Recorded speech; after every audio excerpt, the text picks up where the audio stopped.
Reviews, the biggest news, the what's new, and the who's who. Welcome to the Daily Gamer podcast with Joe Mango and James.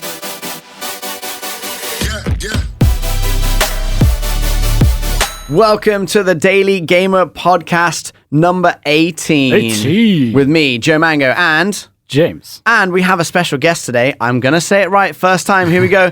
Ksenia. Yeah, hi Ksenia. guys. How are you? Very good. Thank you for coming and spending some time with us today. Thank you. We're hopefully going to have some amazing conversation.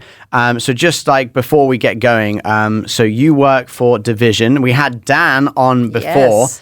So what is your job role, just really quickly? What's your title? So I'm Director of Operations at Division. Okay, very cool. I joined back in November, Yeah. which I think is roughly the time when you actually had Dan on the podcast. I think so, yeah. And it was fantastic meeting him. He's a lovely guy. I feel like everyone from New Zealand are just nice people, he's really just cool. in general. Basically, we today want to do a little conversation where we just talk about like how gaming has changed in like the last 10 years. Because I feel like it has changed quite a lot, especially from, 10 years ago, like I would have been like 19. And I guess that kind of changes things from when you were playing games as like, a teenager. And then now we're like adults and how gaming's come. I think it's pretty crazy. Yeah, even from the last 2 or 3 years, it's even changed so much regarding, the games, the type of games people play, how accessible they are. Yeah. Yeah, exactly. There's definitely trends in games now. Yeah. 100%. Like, I feel like there wasn't like good like horror games for a while, right? And then all of a sudden this year, we've got some crazy ones. I think Dead Space Remake came out this year. Yeah. And then also Callisto Protocol, pretty similar. Yeah. And then also, what is it? Oh my goodness. There's a few Resident Evil remakes Resident Evil 4 remake just came out. IGN gave it a 10 out of 10. There you go. So yeah, kind of like different trends and stuff. So Ksenia, where were you like 10 years ago playing games? I was trying to figure out how old I was, and I was 16. Okay. So that was like right in the middle of my proper start in gaming. Mm-hmm. I mean, I started a bit earlier, but that was like, about A-levels time? So, I was trying to spend the majority of my free time online. And I was playing mainly more RPGs, and I still actually play mainly more RPGs, but a lot of my... For example, what were you playing? I think at the time I was playing Jade Dynasty, which is some Korean game that nobody has ever heard of. For some reason in the West, it's not very popular, but in the East it was it was a beautiful game, and I really enjoyed playing it. And then a few years later, I was introduced to World of Warcraft. Bizarrely enough, when I was really like younger, World of Warcraft was considered to be, the game that only nerds play and really kind of like frowned upon. And then I got to it at the fine age of 19, and I was like, whoa. And that consumed my life for consumed my life too. Few years. Didn't consume mine. No? Because I thought it was nerdy. Yeah. Well, I got convinced. You're nerdier than all of us, James. Yeah. That's true. Secretly. But no, it's a fact. Honestly, like I spent a lot of time. Like if I actually go back and look at, my playtime or whatever across many, many different characters, I mean, it's going to be scary to look at, to be honest. I can imagine. It was pretty bad, but it's a fantastic game. And I think, it's still going strong. It's incredible. But for me, the main point was that, you had a long day, right? You're working, you go home, and you can literally just log in and do such a random thing like go mounts for farm for mounts. Yeah. Just go farm for some rocks. I don't know. Yeah. Do some random stuff. Just fly around. Do a bit of mining today. It's therapeutic, isn't it? It is. And like, to be honest, it's definitely a game you have to grind. Oh, yeah. And in a way, it's actually the reason I kind of stopped playing it at one point was because it just got too grindy as my life got more busy. Yeah. So yeah, if you want to be like the top players and be in like the biggest raids and doing the stuff that I most enjoyed, I think I was like mainly into it in like Wrath of the Lich King, which they've just brought out the classic Wrath of the Lich King like a couple months ago. And I was so close to being like, I'm going to play again because of that. Yeah. Like, but I didn't, I withheld. But yeah, it kind of like, just like really sinks its teeth into you and you kind of just don't want to stop playing it. Yeah, well, for me, it was, if you want to go back 10 years, I was 26. Okay. 26, but even further back, the original Warcraft games, Yeah. the ones with the base building and stuff, that's where I really enjoyed that. And then I don't know, I gave World of Warcraft a try, and I was like, I wasn't quite That's where good. Dota came from, right? Warcraft as well, Yeah. which is cool. Popular game. Frozen Throne, I think that was it. Warcraft 3, something like that. Yeah. I mean, I don't know. it's pretty incredible, what they've made in general. And I don't think, there's obviously games like it, like the MMO RPG is still like a thing that people are still making. But I don't think anyone's made it the same way nowadays that Blizzard have made World of Warcraft, and such a behemoth that it is. But it's inspired so much other stuff. Yeah. Obviously Amazon did that one a couple of years ago, which we played, which I am forgetting the name of right now. God, yeah. Do you remember what it's called? It's a forgettable. It is a really forgettable name and game. No, I enjoyed the game. That doesn't sound promising No, at no. all. Well, okay, but here's the It was okay. It had its bits. yeah, it's a cool game. Again, it's a bit of grinding. You got to cut down trees and you got to do all that stuff.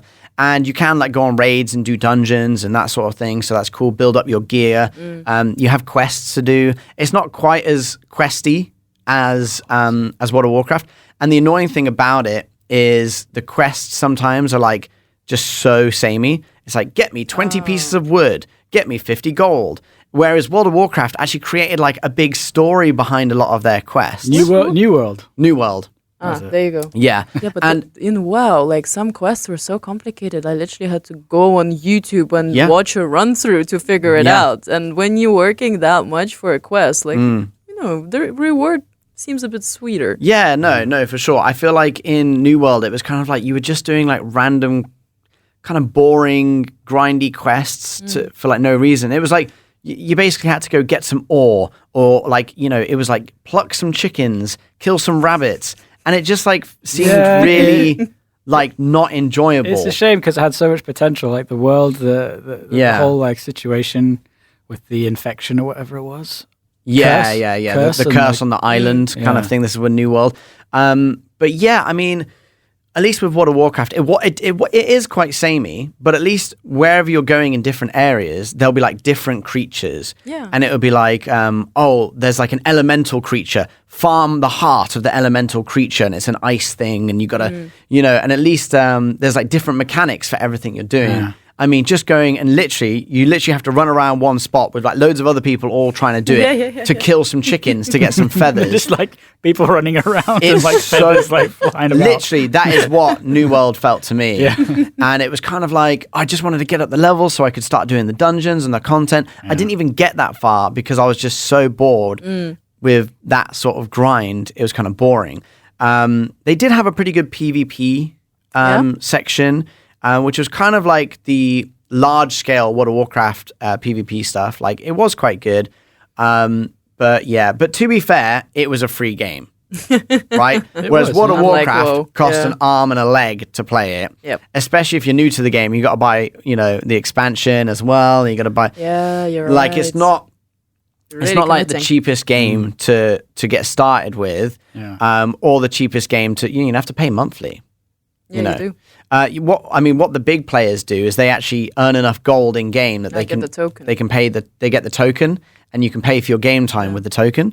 But come on, that's too much grinding. That's kind of annoying. That's a lot. I was trying to think, are there any other MMO RPGs that have kind of got anywhere near the level of what World of Warcraft? Maybe not. have built? Elder Scrolls Online's still going.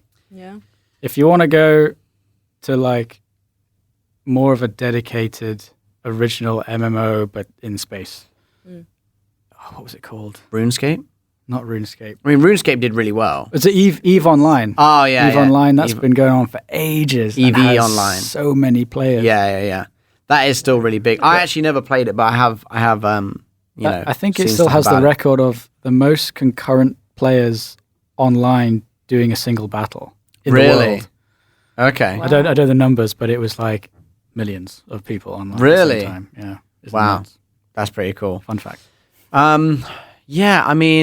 10 years ago, I was probably playing World of Warcraft too, to be honest with you. But yeah, I also think that things have changed a lot since COVID, and COVID was like actually great for gaming. Oh yeah. The only downside was it did stop a lot of games getting released on time. Oh yeah. But now, in a way, it's a good thing because we've suffered a little bit. There's been some good games coming out, but not as many. But it looks like 2023 is stacked already. So many releases. I mean, Hogwarts Legacy already, like Dead Space and Metroid on remaster has come out as well on the Switch as well, and like that got a 10 out of 10. Like, looks amazing.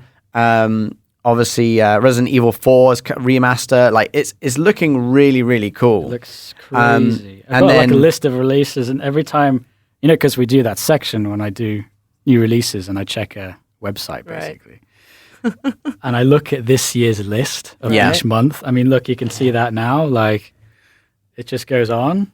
Yeah. Look at there's probably April. 30, 40 releases a month. More. Yeah. Wow. Compared to last year when there was like maybe 6 or 7. And the thing is, these are 30, 40 like bigger like titles. They're not like really. They don't include like really small stuff that no one's ever heard before. Yeah, exactly. But yeah, it's pretty insane, like what we're gonna have this year. But just going back to like the whole COVID thing, I mean, everyone was just like, "Oh, we can't work, we can't go outside.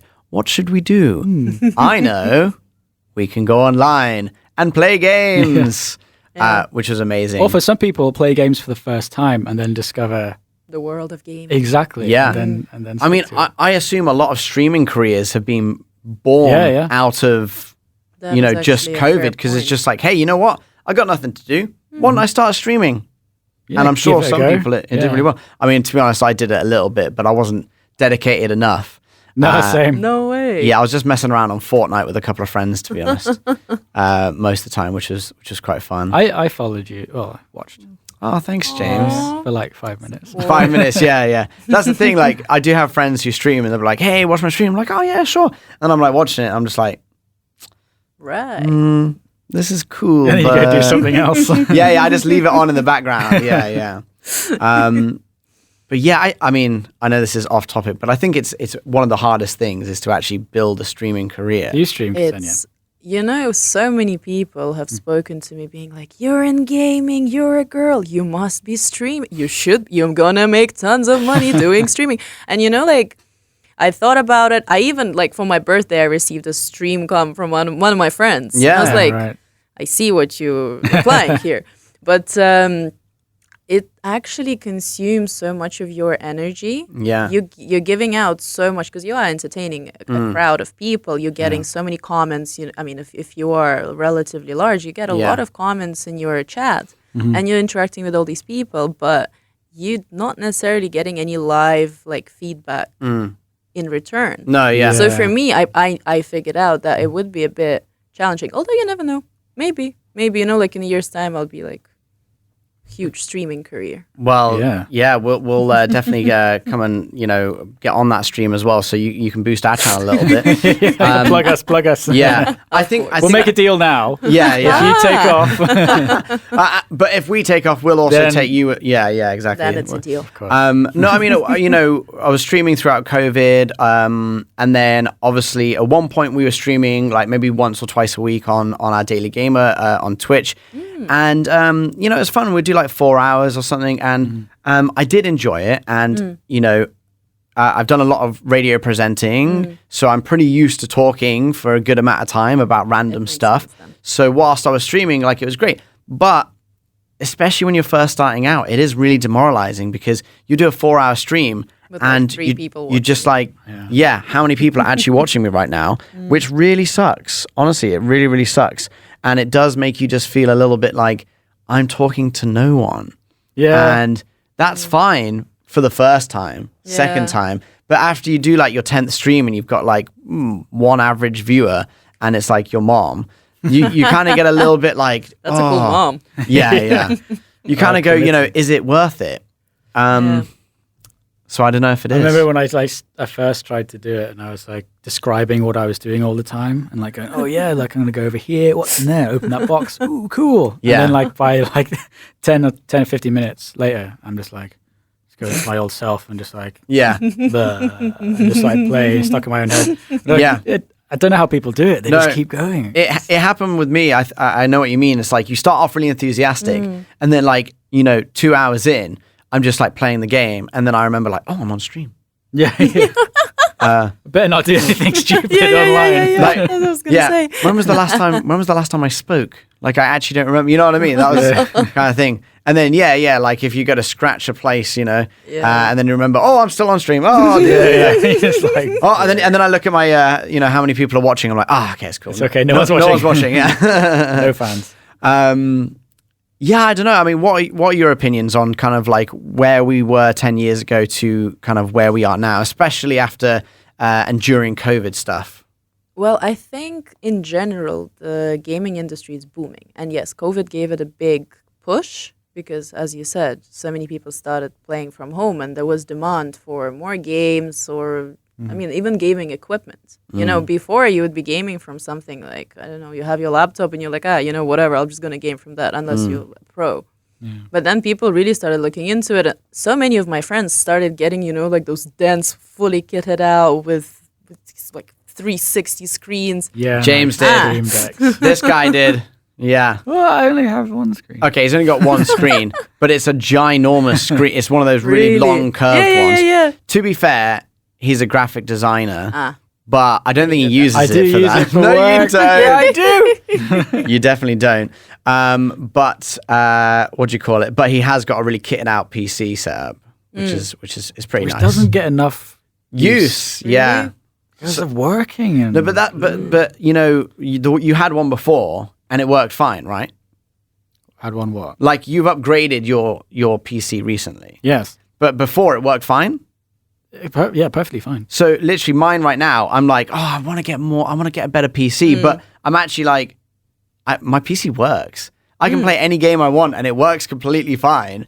But I just have this thing, like you said, people just kind of start getting like pulled into this kind of thing and going, oh, I want to get those shiny, LEDs. Well, like, LED little strips everywhere, a cool mouse and stuff like that. Yeah. I really need that. Have you seen that keyboard recently that like literally the whole keyboard is like OLED? No So way. when you like type it and stuff, it like like a moves. screen. And it's like the whole keyboard is basically a screen, but it actually has keys. But the keys are like, what is it? No, the keys are see-through. And then underneath is like an OLED screen. Right. So when you're typing on it and stuff, though, it does like ripples and that's cool. It looks so cool, but it's really expensive. I've heard LEDs make you a better gamer in competition. That is true. I mean, makes sense, obviously. No, I heard the louder the keyboard, the better it is. I've got a mechanical keyboard and same. I really regret it because like sometimes if my wife is like sleeping in the next room, I'm like trying to press the buttons really quietly, especially if I'm playing like a competitive game. Yeah. And it's so annoying. And then I even like listen back to like video content that I've recorded. I'm like talking in the mic and I'm playing games. And then all you can hear is me just going like, I'm just going to walk into this. Yeah. And it's so loud. If I'm online, say like what's it called? Warzone. Yeah. And then the microphone's really sensitive. So my friends are like, I can hear your fucking keyboard. Yeah. Can you imagine the sound with my nails? Oh, yeah. It's literally like, whatever keyboard I have, it's going to sound like that. Jeez. I don't know. I mean, I feel like we've definitely gone way off topic with these things, but I do enjoy having a good... How gaming's changed in the last 10 years. Yeah. But no, it's true. I feel like that is a big part of how gaming's changed, though. Of course, yeah. It's become more of just like, hey, let's play games with friends to like, hey, I've got the coolest equipment. Look at my chair. Yeah. My chair has a, like a cup holder. And an air conditioner. Yeah. And like, A fan. yeah, massage thing. and it takes off and look, I got a green screen. Look at me, you know. Which I'm not saying it's a bad thing, by the way. No, I just think it's really like honestly, I didn't even think about it till you mentioned it. It really has made everything kind of get a bit more what do you call it, like materialistic a little bit, but in a way, like it's only good for the gaming community, right? Because if people are getting more into that, sort of thrills and stuff, they're going to be more into gaming. There's no shame in it as well. Like, back when I was a kid growing up, gaming was a little bit of a, our parents would be like, go outside, do something outside. Yeah. Like gaming, you've been inside all day gaming and, Yeah. I mean, you do need exercise. You should get out a bit more. But it's more accepted now. It's more mainstream.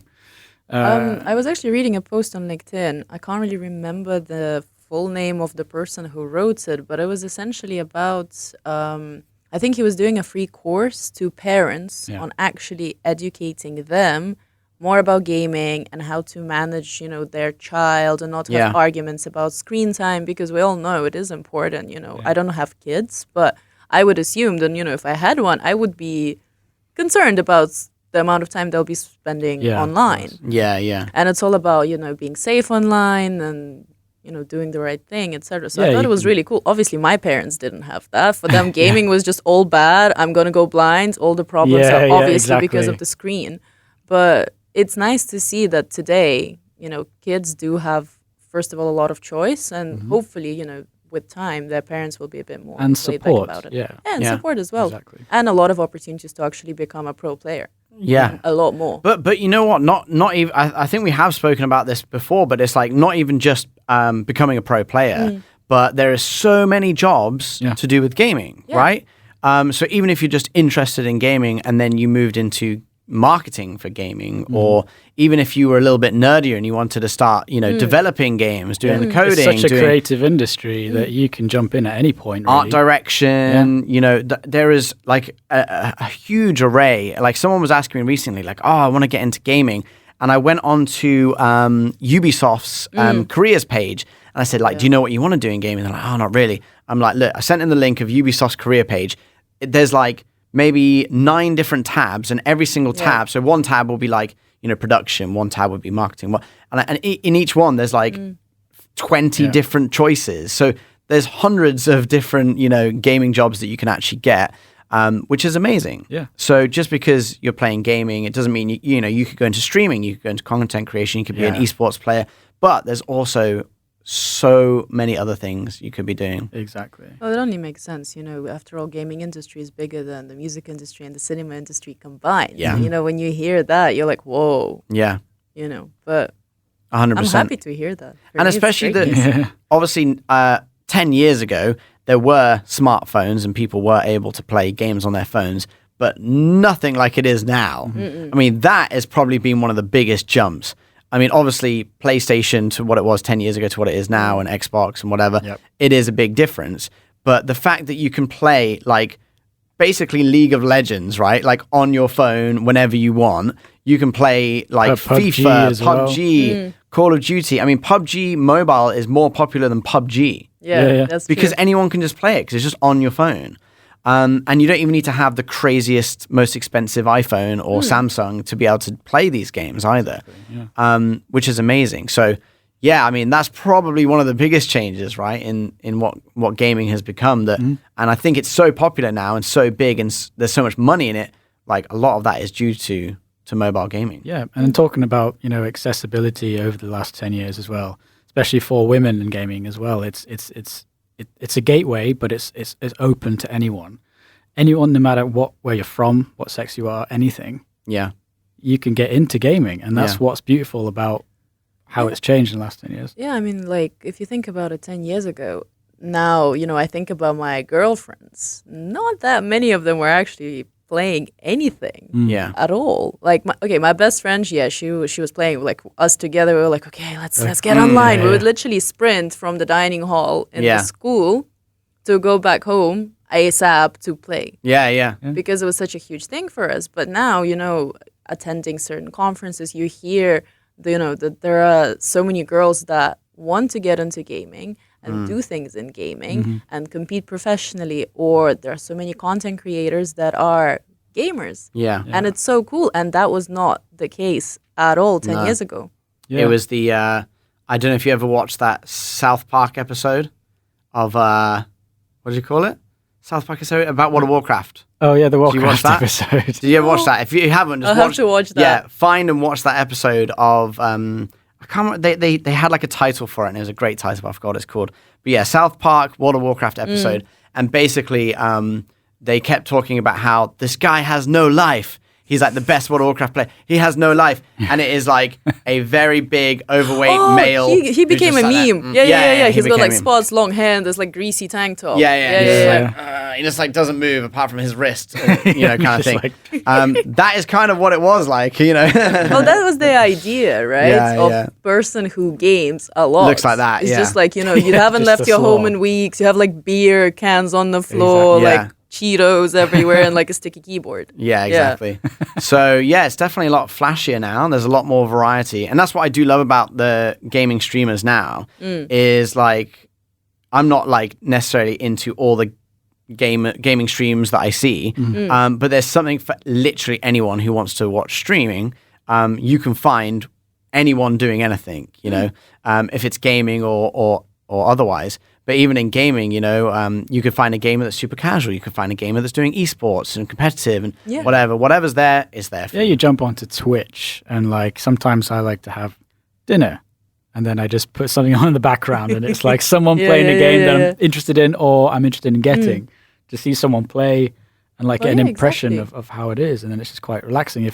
Depends how hectic it is. Well, if it's it depends on the stream. Chilled out streamer, like la la la la la, I'm just playing a game. It's like, that's nice, and then I'll just watch it.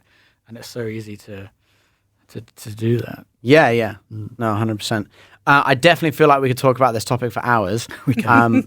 But we got to get on to the more nitty-gritty things coming up for you next. But that was basically... the nitty of the gritty, of course. Wow. But that was basically our, kind of take on where gaming was 10 years ago to where gaming is now. Okay, it's time for the tough questions now, Ksenia. Yes. I know I'm saying it very correctly. Your name, it's not the easiest name, but I'm getting there. Let's not get into that again. No. Sorry. No, it's fine. It's not my fault. You could just have a normal name like Joe. Yeah, that's pretty simple. No. Joe would be a perfect name. No, I actually love your name. You have an amazing name, and I wish I could, be better at saying it. But Ksenia. But anyway, let's move past all of that. You work for Division, which is really cool. Why don't you tell us a little bit about what Division does? So Division is a online platform, where what we essentially do is we connect brands with gamers. So, a lot of brands right now, they want to try to advertise in the world of gaming, be that Twitch or, YouTube gaming, obviously depending on the region. Yeah. And what we do is we give brands access to a large pool of like gaming content creators or pro players who can help them with that. Yeah, making the connection between them. And then, we manage the campaign and we put it all together to make it easier for them to get into that space, because at least from what we can see, a lot of brands still find gaming a bit of a like complicated space. Yeah, hard to understand. Yeah. I think it is good though, because what I've seen, and also when I spoke to Dan about this, who is the co-founder. And he is a managing director. Yeah, of Division. He came on the podcast back in November. And he was saying like it's actually pretty crazy, like the amount of brands that are wanting to work with gamers who have nothing to do with gaming. Like they're not a gaming company. They could be like a beverage company or something like that. So yeah, I mean, if you think about it, actually, food and beverages is probably one of the perfect, collaborators with gaming, because when you think about streaming, for example, is the easiest thing to put on a stream. Somebody just having a can of Coke or eating some crisps. It's just it's very organic. Everybody eats, everybody drinks. So yeah, exactly, and it's an easy sale. I mean, I guess they don't actually have to physically be chatting about the product all the time, but just that product placement kind of helps. Yeah, but it's a very organic way of advertising, because imagine, you've been gaming and then you're like, okay, I just had my delivery from Deliveroo. Yeah. And then you bring it in and then you have your, I don't know, again, Coke or Pepsi, whatever. And you're like, damn, this Pepsi tastes good. There you go. You already mentioned the product. Yeah. And it is advertising. Yeah, no. That is really clever, really cool. So what is your role at Division, and what do you actually have to do? Right. So I am the director of operations at Division. So I kind of bounce back between the two founders. Okay. Trying to make sure that, things stay in line, because, as with founders, they can get excited about certain things. Yeah. And try to go off topic in certain areas. But, they're great people. They're super professional. And I love them to bits. They're really incredible. But day-to-day operations, whatever, finance, legal, making sure that things get done on time. So that kind of thing. Okay. Cool. And I guess you're in gaming, so it's just everything's kind of fun, right?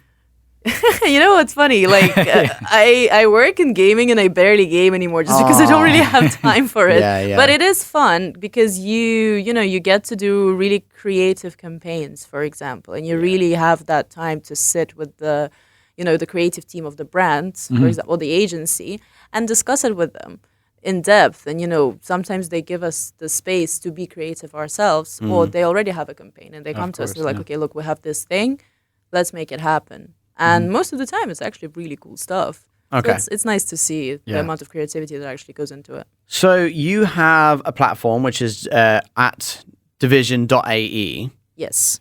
So if content creators sign up to that is kind of like their way of being part of what you're doing, and a way for you to be able to then pair companies to these creators. Yeah. Does it always have to, like, is it a process that can happen like almost online without you being involved? Precisely. That was the whole idea of it. We wanted to, take ourselves out, or just people out of it as much as possible. So essentially, as a gamer, you would come in and you just register in a platform. You will link your social media profiles, your Twitch, your YouTube, your TikTok, or whatever social media you have. And you would typically write what games you play. And we're also adding a new feature where, you will specify that you, for example, don't want to advertise, I don't know, like sweet things just because you're against sugar. I don't know. Okay. Yeah. Okay. So, whenever there are any campaigns coming through, they just don't get sent to you because that's not something that you would do.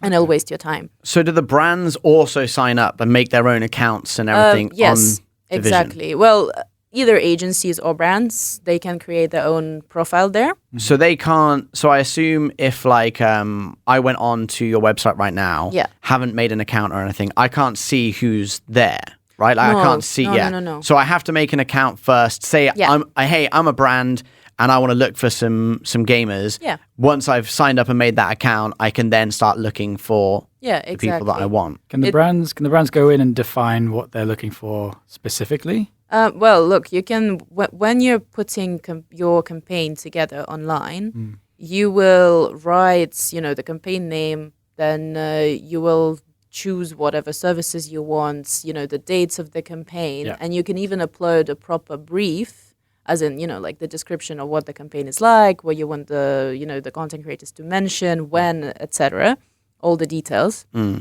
And then you go to the next page where you actually choose the content creators for your campaign. Okay. And, you will see their following. You will see you following on each social media. Browse their profiles. And you can click on their profile and actually learn more about them as a person, I guess. So do you have to get involved with every kind of campaign? Me as a person? No, like as the company. Like, does the company get involved? So look, at this stage, because we're still introducing people to it. I mean, just gaming in itself is a bit complicated, but also, using a digital platform can be complex at times too. So for the first few campaigns with each of our clients, we do it manually. So we run it, like we explain how it works to them. But we are trying to move them more towards using the platform independently from us. We still do bespoke campaigns. So, in the future, whenever we have bespoke campaigns, we will have to get involved personally. However, if it's something standard, then no. That's more like when the client's like, hey, we want to do something really cool. We're not exactly sure what we want to do. And then you'll like help them come up with ideas and create that campaign. Okay. And sorry, just a weird question because I'm trying to like, fully understand the platform because I think it's really, really cool. So how do you kind of prevent these brands just making accounts and then finding content creators and then, just linking with them, not through the platform? Well, it's part of our terms that they sign before actually getting access to the platform. Okay. So, we try to incentivize them not to. Obviously, this is a free world. We can't stop anybody from doing it. Yeah. But I don't know if you guys ever dealt with influencers yourselves. It can be quite difficult and time consuming. So what we add value in a way that we manage the whole campaign for them. And we are the ones dealing with the influencers reaching out to them. Yeah. So it's just easier. to do it through us. Yeah, okay. Makes sense. I mean, I'm not saying that that's what they would do and everyone's going to do that. No, we thought about it. yeah. But I just wondered if there was like anything there to kind of like try and prevent that. Because, I mean, I think that most companies, though, that are serious about actually doing these campaigns would be, 100% up for going through your platform and using your services, which is really cool. No, I really like it. I think it's a fantastic service for these, especially like the content creator side of things. But then also, like, I'm sure there's a lot of, agencies out there who, kind of don't always give certain creators the time of day and they focus on their bigger creators who, whereas if on this platform, anyone can sign up to it, and any brand can look for any person. Yeah. So it might be someone that the normal agency wouldn't put forward because they're like, they're kind of small, but someone might go in and be like, that person is perfect for our campaign. We want that person kind of thing. Yeah. So I think that's quite cool. Yeah, that's a really fair point. And also, I mean, for us, we really want to grow it in the region and to provide this opportunity to, even the casual gamer, you never know. You could be a very, you may not be actually good at playing games, but you could be a good entertainer. Yeah. Because after all, streaming is entertainment. Yeah. And if you're good at it, why don't you monetize it? Yeah. And we'll help you grow. And we actually have been adding, in some of our campaigns from our own cost, we'll add a few like micro influencers, just like with a few hundred followers. Yeah. Where they will get a bit of a, campaign action for them. Yeah. And to give them a taster, sort of. You must get a good look at the statistics as well from these brands in terms of like who they're targeting and demographic, things like that. Yeah. Well, we don't necessarily get it from the brands because we have our own like analytics partner who would get that information and then we'll share it with the brand because brands actually come to us for the information. Yeah. I mean, they may want to target a particular audience or a particular, like geographic location. Region, yeah. So then they'll be like, we want to make sure that it's we don't want a content creator who is like based in the US and streams for the American audience because that will make no sense for the local audience purely because of the time difference, So also, obviously a bigger streamer will be able to charge more than a smaller streamer. Of course. Who chooses like kind of how much they're going to be charging? Is it the actual content creator themselves or do you help with that with these content creators? We have a rate card that we agree with both the content creators and, with certain agencies. So typically it's dependent on how many followers they have and how active they are and stuff like that. So obviously, if you have a few million followers on YouTube or like, a few 100,000 on Twitch, then obviously you will be charging a lot of money. It's a known fact. So we adjust a rate card depending on that. Yeah. Okay. Makes sense.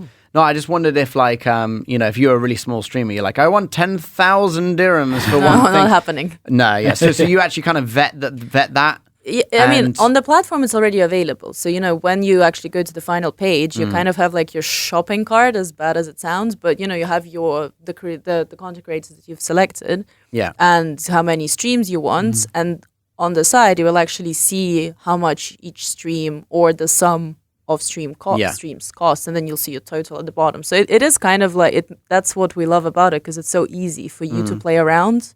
You can reduce or increase to fit within your budget. No, we actually do have a page signed up with Division already. You do? Yes, we do. We do. Ooh, yeah, guys. which is pretty cool. I don't remember if do I set my own budget for what I think we're worth? I can't remember if I did that or not.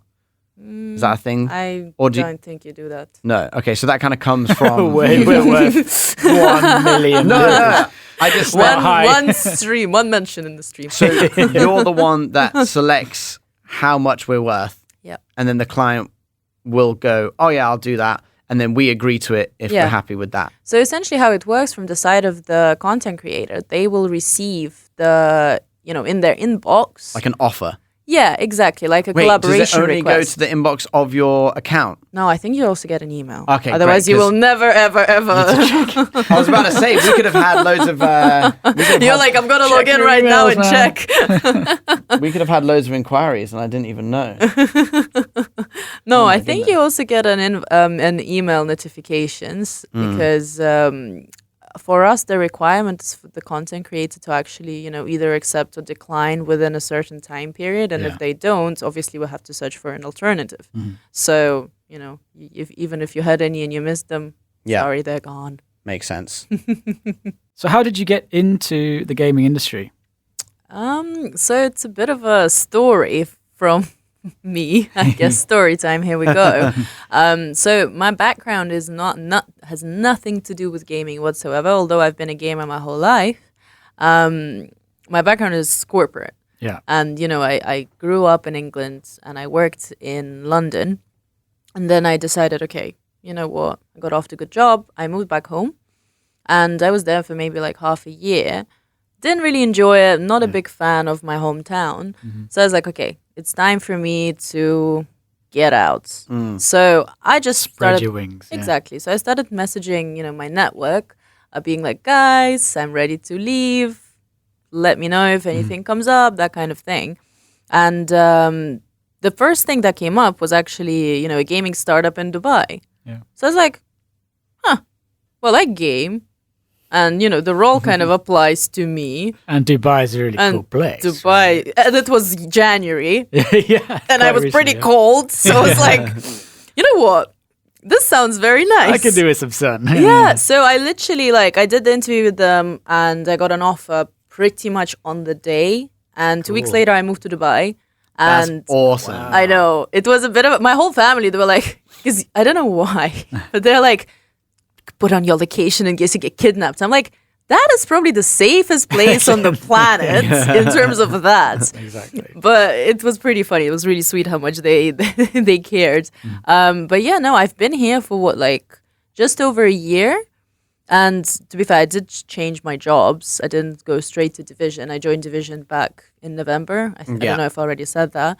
But I love the industry. I think it's great here, and it's definitely booming in the Middle East, with a lot of investments, especially coming from the governments like in Saudi. They're really, really, really funding it well and trying to make, Saudi, I guess, Riyadh, the capital of gaming. Yeah. And we can see a lot of initiatives coming from the UAE as well, which is great to see. They've got was a Gamer 8 festival coming back. I think they did it for the first in time Riyadh, yes. last summer. And then, to be honest, when it came about, I was like, I kind of heard about it and heard that something was going to happen. It was called Gamer 8. And then I didn't hear anything about it. And then all of a sudden, it was like, it's happening in a week and it's massive. And I was like, oh my goodness. Huge. And then obviously this year is the second time they're doing it. Yeah, and it's even bigger. Yeah, they've had a lot more time. They've had the first year to get all the jitters out and all the problems, iron the creases. And now it's looking really, really cool. And you kind of think Saudi in the summer. But it's all this ginormous indoor place and it looks really cool. To be fair, last year, which was the first time that I went to Saudi, but I went after it was already over. I went for Next World Forum, which was actually also a really, really cool event, tech-wise. There was a lot of gaming as well, but it was, overall future technology. And actually attended a few interesting talks there. Probably one of my favorite ones was actually on girls in gaming, and it was a really interesting panel with great, just incredible women in this space. And the conversation they were having with the audience was so eye-opening because when you think about Saudi Arabia, you don't think about girls being, or at least having the ability to do content creation, for example, which makes sense because you think of Saudi Arabia as this very conservative place. But so many girls actually game there. That's awesome. And a lot of them do create content. They just, they don't show themselves. They would just show maybe their hands just playing. They will never or actually show their face. Or an avatar or something. Or an avatar, exactly. But some actually are, would show their face on camera. And it was really interesting to hear that perspective because for me, obviously, I will not have any idea or clue how life of a Saudi girl is. But it's incredible to see that there are so many more opportunities for them opening up in this space because, in this region, in the UAE and, just GCC in general, over 90% of the population are gamers. And I mean, I can't remember the exact stat, but it was something like out of the 90% that are gamers, it's like almost 50-50 between men and women as well. Exactly. Which is so cool. Absolutely There's love no that. division in this sort of industry as well, where it's like, sports, okay, maybe there's a strength attribute or something like that. But with gaming, everyone's like the same. Yeah. It's a skill. More or less, I guess. But, even when you think about competition, so far, majority of competitive events with big prize pools actually happen for men. Yeah. Yeah. We don't really have mixed teams yet, although I've heard, that some companies or some teams are trying to get like actually mixed team, but it's not really done. Yeah. You either have like a female team or a male team. Why do you think that is? Why aren't there more mixed? I'm not really sure. I'm not. I honestly have no idea. I mean, if you really think about it, it could be down to the physical abilities. It could be down to reaction time. Maybe. I don't know. Maybe it's the difference, like preference in what games girls would prefer to play, and what games guys would prefer to play. Yeah. As well. Well, I know Valorant did a pretty big tournament, which was the first like major that was all female. Yeah. For Valorant, which was really cool. Yeah. I was watching the stream of that, and it had like as many, if not more, people watching than the men's one. Which is is so incredible. cool. It's great news. And I mean, just now Girl Gamer. Yeah. Just finished, I think, like a few days ago, 18th of March, in Bahrain, which was a huge event, and it's purely for girls. Yeah. Which makes me personally really happy. No, that's really cool. And by the way, just going back to the Valorant tournament, the girl who got her team won, and she was MVP, and she was from the Middle East. No way. And She's from Bahrain, wasn't she? she was from Bahrain. Yeah, I think she was. Yeah, and she did like this amazing speech at the end, just great. saying like, for all the girls that feel like they can't do it, like you can, because I did it. It was Like, so inspiring. yeah, honestly, I'm just getting shivers thinking about it now because like her little speech at the end was just like amazing. She got MVP of the whole tournament, and she was like, "I'm a girl from the Middle East, and I can do it. You can do it too." And I was just like, "Yes." Yeah. But I did message her if she wants to come on the podcast, but no reply. But it's not just girls in this region. It's for boys as well, and it could be the stigma coming from the parents. Here it's unlikely that your parents will support you through your professional career. They just look at it as like, okay, whatever, you're gaming, but that's not a real job. Like whereas a real job would be like, you go to uni and you study to become a doctor or a lawyer or I don't know, Accountant. It's an the accountant, old-fashioned exactly. way of looking at things. So it's not just for the girls, but for girls it's even worse because of their gender. Yeah. So, like, I'm not going to ask you too many more questions, but one question I have is literally just, what advice do you have for those that, they might have a really big passion for gaming, but they're kind of stuck in that mentality where they feel like they have to just get a normal job? Like, what advice do you have to those people? Honestly, follow your dream. Really, because the only time where you will be happy is when you're doing the thing that you like. I completely understand how it feels to need to please your parents because you feel like you owe them something. They paid for your education, they provided for you. It was their fault we're here anyway. Well, exactly. But at the end of the day, it's your life. You're going to be the one living it, not your parents. Exactly. So why not give it a try? You never know. That may be the biggest success of your life. Yeah. So go ahead, follow your dream. Agree. Work hard, and it will pay off for sure. Amazing. Well, Perfect. Thank you so much for taking the time to chat with us. Thank you very much. And some amazing, inspiring words. Make sure you go check out division.ae if you are a content creator, or maybe you're a brand looking for your next promotion and you want to find a content creator like Daily Gamer. Then you can go on their website and search for Daily Gamer. So smooth. Yeah, cool brand to work with. Partner with them. So I hear. But no, there's obviously so many amazing content creators, not just from Dubai, but like over the region, and I think it's actually like international as well. Yeah. We're global. Exactly. So go check it out. If you're a content creator, you want to get a little bit of a push, even if you've got 100, 200 followers, you never know, you might be able to get something from it and start building your brand. So Ksenia, thank you so much. Thank you. And we will definitely have you back very, very soon. Thanks, guys. And I've got releases, new ones. Nice. What you got? I got a few out today, actually. Okay. The EA Sports PGA Tour. Challenge everything. PGA Tour golf game. So that's going to be exciting, and it looks amazing. Nice. Detailed like graphics. courses. Yeah, and licensed competitions like the Masters. Very cool. And everything like that. Yeah. So Is Tiger Woods in it? Yeah, I believe so. I assume so. I think there's a good selection of pros you can play as. Nice. I like it. And a good career mode. Career mode. Yeah. On top of that is Resident Evil 4 Remake, which comes out today as well. Amazing. By the way, was that a shadow drop? Like, did we hear about that this was coming out, or is it just randomly come out? I think it was random because, I mean, did you ever play the original? You know what, James? I can't remember. I played some a long time ago, but I can't remember which ones they were. But I loved playing them when I was younger anyway.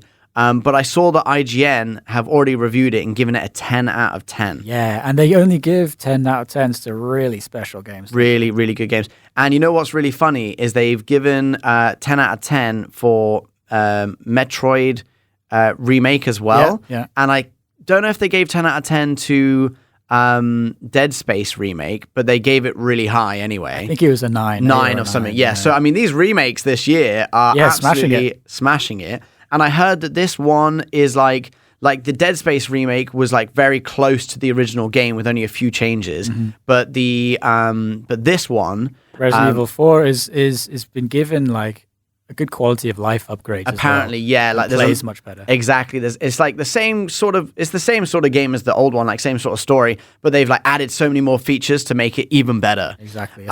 Which is amazing to see. A small mention for a little game from a small developer called Dredge. Okay. It's about you're a fisherman and you basically go out fishing. No way. And then you sort of explore some islands, and you can go a bit crazy if you stay out too late. And basically, you're managing time. You're managing your infantry as well. Not infantry, inventory. Yeah. With the fish you catch and whatever you find, and That's whatever so cool. you dredge. Basically, you're a dredger. That is awesome. Yeah. I got to give that a play. Just Dredge. Amazing. I think we should play that together, James. We shall. Well, thank you for your new gaming releases. You're welcome. I have got your new gaming updates for the week. Yay, updates. There is some pretty crazy stuff happening in the world of gaming, kicking things off with Counter-Strike 2. We teased it last week saying that there was some speculation that it might be coming out maybe. Anyway, Valve have said, yes, Counter-Strike 2 is official. Awesome. And it's coming like a few days ago. It actually came out for some people. They're doing some CS2 tests with certain people that they've selected. Yeah. But they said that the full game is expected to be released in summer 2023.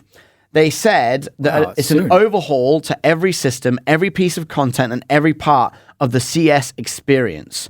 And also on their website, they described it as the largest technical leap forward in Counter-Strike's history, and promises years of updates and new features. That's crazy. That shows my age because I used to play the mod, the original Half-Life mod. Wow. Back in the day, and it was Counter-Strike 1.0 or something like that. That is pretty crazy. Yeah. Another game that is, poised to be coming out and looks really, really cool. It's Crash Team Rumble Racing. Ooh. I mean, obviously, I love a bit of Mario Kart, but when I was younger, I used to play a lot of Crash Team Racing, which is an amazing game. Yeah, basically, kind of like your Mario Kart kind of thing, but in kind of like the universe of Crash Bandicoot.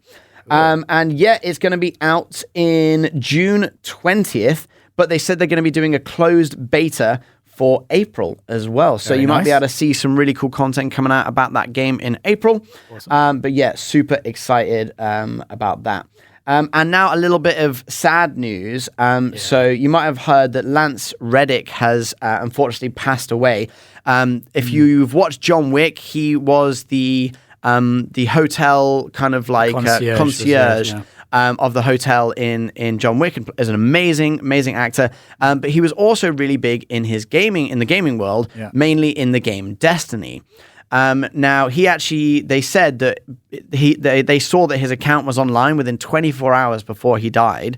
And he likes to play because he voices. Yeah, so he voices likes it. To play as well. He likes to play the game as well. And the community got together when they found out that he died, and like thousands and thousands of Destiny players all went to the same area and paid tribute to him. Yeah, that's really nice. In an amazing way. Yeah. And his wife even released a statement thanking all the Destiny players, because she said he loved being a part of the game and he loved playing the game and he loved everyone that was part of that community. Yeah, so that means a lot. Yeah, absolutely amazing stuff.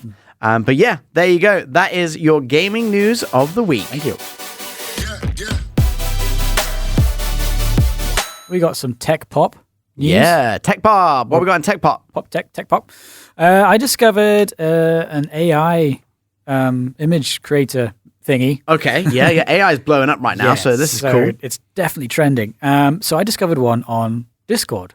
Okay. Yeah, so if you look up, it's called Mid Journey, MID Journey. Yeah.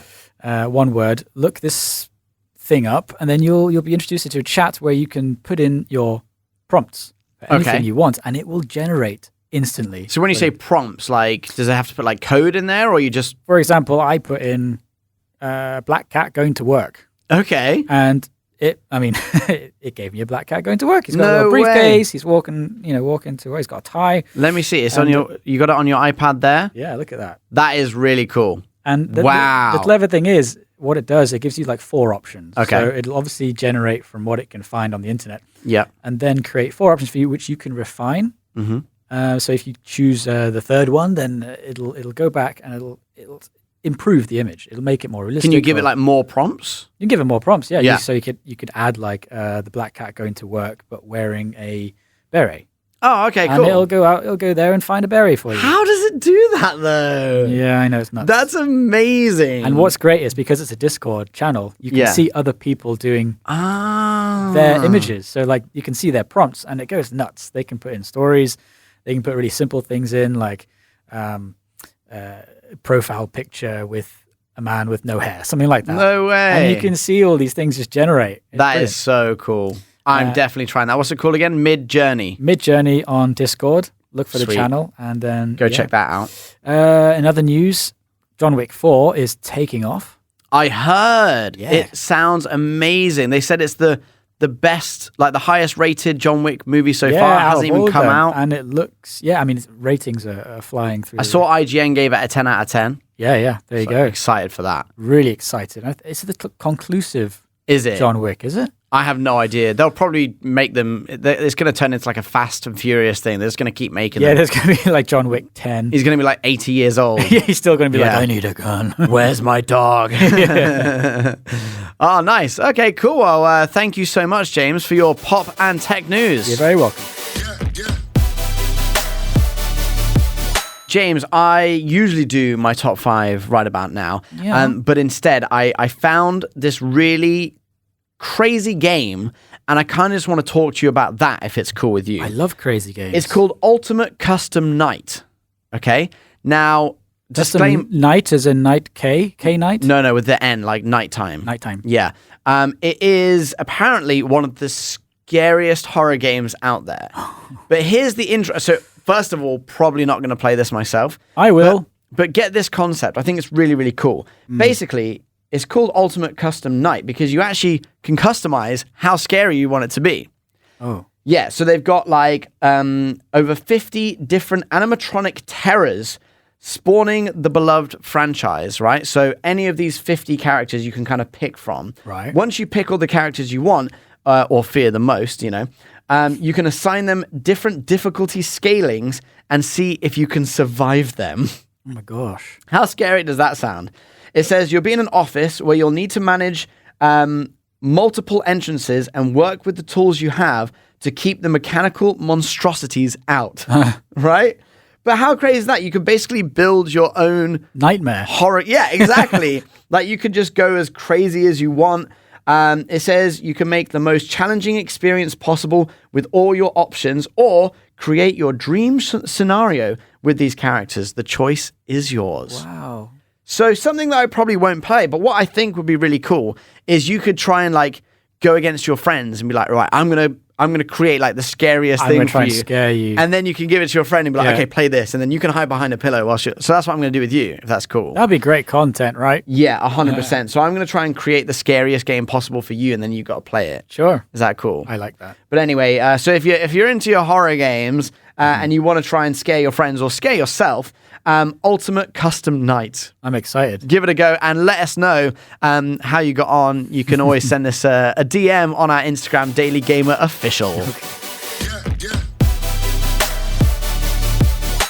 And that is pretty much it for podcast number 18. Woo! We had a fantastic chat with Ksenia. Ksenia. I still can't say it properly. I don't know why. It's so easy. I don't know. You just seem to be better at that than I do.